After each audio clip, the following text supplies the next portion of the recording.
The Senate is 50-50, yet America is not, and this is a democracy. And, you know, I started out by ranting about how I keep hearing that, well, actually, I started out by pointing out that 3 Republican presidents did it in every case to hold on to a Republican Senate. Lincoln did it, Grant did it, Harrison did it, and it's getting time for Biden to do it. And then I get into this rant about how, you know, on the weekend I heard Mitch McConnell on TV going, well, we've got a 50-50 Senate right now. We've got a 50-50 nation, which is, of course, a lie. Yes, the Senate's 50-50, but the nation's not 50-50.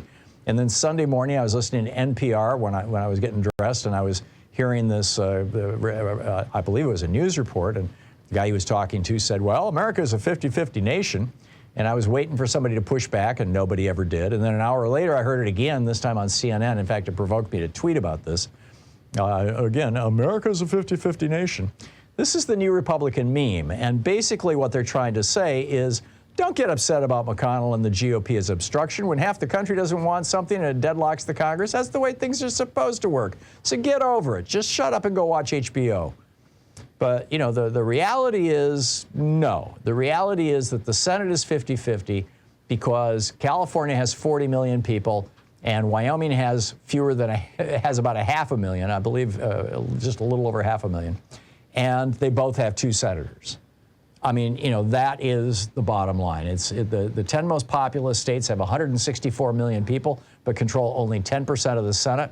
And the 10 least populous states, which also control 10% of the Senate, only have 7.9 million people.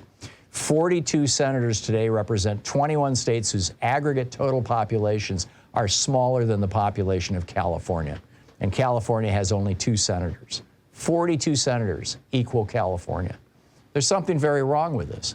Now, in the past, we have had, and so, you know, my solution to this, what I'm suggesting, I give you the punchline here at the beginning, is that we add immediately Washington, D.C. and Puerto Rico as states, and ideally the U.S. Virgin Islands.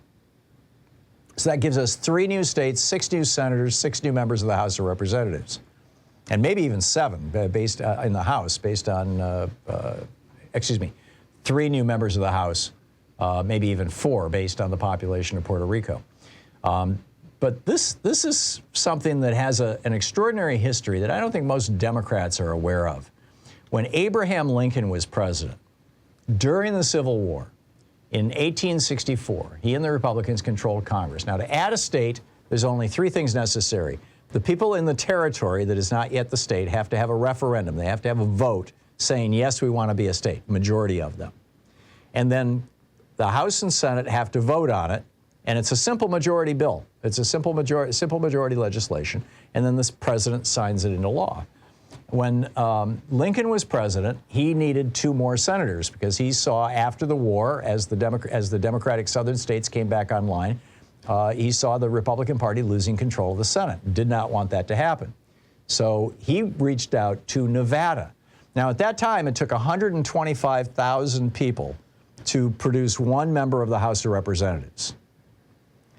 I think right now it's in the neighborhood of 500,000 or 600,000. But basically, 1 member of the House of Representatives for 100,000 people, 125,000 people. Nevada only had 7,000 people. Nevada didn't hit that 125,000 population that would have made them eligible for statehood until 1970. And yet, in 1864, Lincoln made them a state. Why? Because he wanted to increase the number of Republicans in the Senate. 12 years later, in 1876, the Republicans were again in danger of losing the Senate. Again, you know, as Democratic states were rejoining the Union after the Civil War. And so to solidify that, Ulysses S. Grant, again, the threshold for citizenship was 125,000 citizens then, too. Colorado only had 40,000 people, but Ulysses Grant made Colorado a state to get 2 more Republican senators.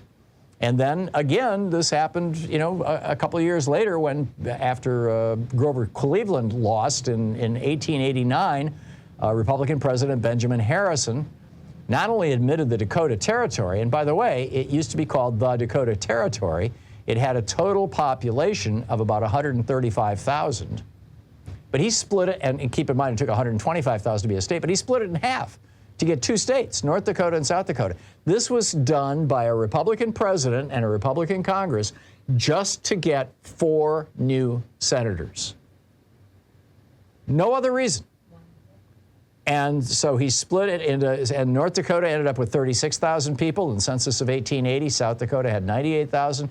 And so Benjamin Harrison got 4 more Republican senators. And that allowed the Republicans, with the exception of a 6-year period, from the end of the Civil War until the election of Franklin Roosevelt in 1933, the Republicans pretty much, other than those 6 years, literally controlled the Senate all that time, with the exception of those 6 years. In my opinion, it's time for Democrats to start talking about this. It's time for Democrats to start planning for this. We need to add at least 2 and ideally 3 new states. There is ample precedent for this. It has been done before. It has been done before for purely political purposes. This isn't like, when we added Hawaii and Alaska, that both easily had large enough populations, both had, voted for both Republicans and Democrats. That was all done under Eisenhower. It was not a partisan move. But hey, Washington, D.C. has more residents, more people who live in Washington, D.C., who pay their taxes than does Wyoming or Vermont. And Puerto Rico has a lot more people than Wyoming or Vermont, or a number of other states. So let's make the U.S. Virgin Islands has 150,000 people. So let's make them states.